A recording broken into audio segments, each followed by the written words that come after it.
बागेश्वर धाम में घर बैठे अर्जी कैसे लगाए, जानिए बागेश्वर धाम की महिमा।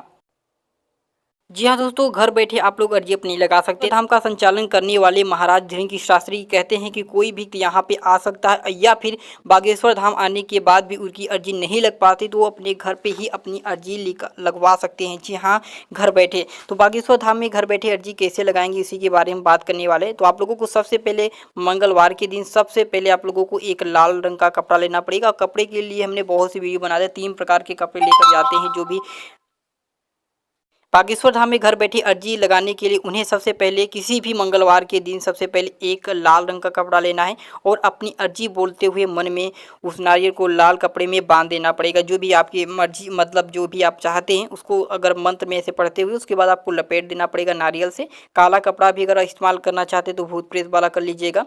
अगर आपकी शादी के प्रति कुछ है तो आप लोगों को शादी वाला तो पीला कपड़ा आपको यूज करना है, लेकिन लाल रंग सबसे ज़्यादा यूज करें। तो आप लाल, अगर जो भी आपकी समस्या है उसी तरीके से आप लोग करिएगा। उसके बाद आपको बागेश्वर धाम पर ध्यान करते हुए ओम बागेश्वराय नमः का माला पढ़ना पड़ेगा। जब आप लपेट रहे होंगे और जो भी अर्जी आपकी है उसके दिमाग में, मतलब दिमाग में अपने रखना। उसके बाद ओम बागेश्वराय नमः का जाप करना पड़ेगा 108 बार। जी हाँ दोस्तों, 108 बार आप ओम बागेश्वराय नमः आपको पूरे माला जाप करनी पड़ेंगे। इसे करने के बाद आपकी अर्जी ज़्यादा से ज़्यादा 100% लगने की संभावना है, क्योंकि महाराज धीरेन्द्र शास्त्री ने खुद इसकी जानकारी दी है। अब आपको बता दें, बागेश्वर धाम में अर्जी लगाने के बाद इन चीज़ों का त्याग करना जरूरी है, क्योंकि तभी आप लोगों की अर्जी लगेगी।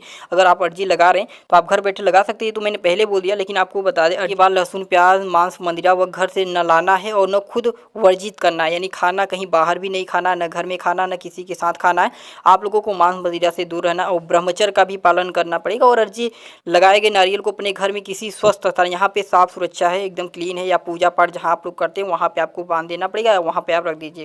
तो ये कैसे पता लगाएंगे कि आपकी अर्जी स्वीकार हुई या नहीं, तो इसी के बारे में बात करेंगे। सबसे सवाल यही होता है कि यार अर्जी हमने लगा दी, 2 मंगलवार हमने ऐसा किया लेकिन हमारी अर्जी नहीं स्वीकार हुई। तो अभी ये आता है कि सबसे बड़ा सवाल यही आखिर में है कि आप लोगों को कैसे पता करेंगे कि हमारी अर्जी हमारे घर पर लगाई गई स्वीकार हुई या फिर नहीं हुई है। महाराज भी कहते हैं, इसकी भी बारे में आपको बता देता हूँ। तो उन्होंने कहा, महाराज धीरेन्द्र शास्त्री ने खुद बताया कि अगर आपके घर में किसी भी व्यक्ति को स्वप्न में यानी रात को बंदर नजर आते हैं या कहीं संकेत नजर आते हैं तो आपकी समझिए स्वीकार हो चुकी। अगर आपके दिमाग में या कहीं रात को आपको बंदर नहीं दिखाते, स्वप्न की मैं बात कर रहा हूँ, नहीं दिखाते, तो समझ लीजिए आपकी अर्जी नहीं ली। किसी भी सदस्य के, अगर 5 सदस्य हैं, किसी को भी अगर 2 दिन के बाद आपके बंदर नजर आते हैं, तो हनुमान जी का जो भी भक्त है हनुमान बंदर, वही मैं बता रहा हूँ। उसके बाद आप लोगों को दोबारा से, अगर आपकी अर्जी नहीं स्वीकार हो रही है तो आप लोगों को यही काम दोबारा से मंगलवार को करना पड़ेगा। यानी 2 से 3 बार आप प्रयास करेंगे, 100% आप जो कि हनुमान जी की कृपा आपको होगी और आप लोगों के बागेश्वर धाम मौका मिलेगा, अर्जी लग जाएगी, वहाँ से आप लोगों का समाधान हो जाएगा 100 के 100%। जी हाँ, अगर आपकी अर्जी लग गई तो आप लोग एक विशेष चीज़ पर ध्यान रखना होगा, वो है ये है कि आप लोगों की जो अर्जी है वो 4 दिन तक ब्रह्मचर्य का पालन करना पड़ेगा। मैंने पहले बोल दिया, वो गृहस्थ जीवन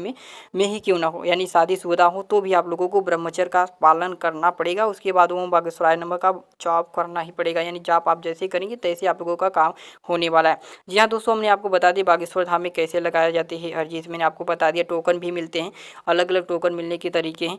अगर आप लोगों का कमेंट बॉक्स होगा क्योंकि धाम में पेशी करने का तरीका क्या है और टोकन कैसे मिलता है, कहाँ पे स्थित है और दिल्ली से कितना दूर है, अगर आप लोग कमेंट बॉक्स में कमेंट करेंगे नंबर क्या है वहाँ की, तो मैं आप लोगों को बता दूंगा, आप लोगों को पता हो जाएगा। बिल्कुल आप लोग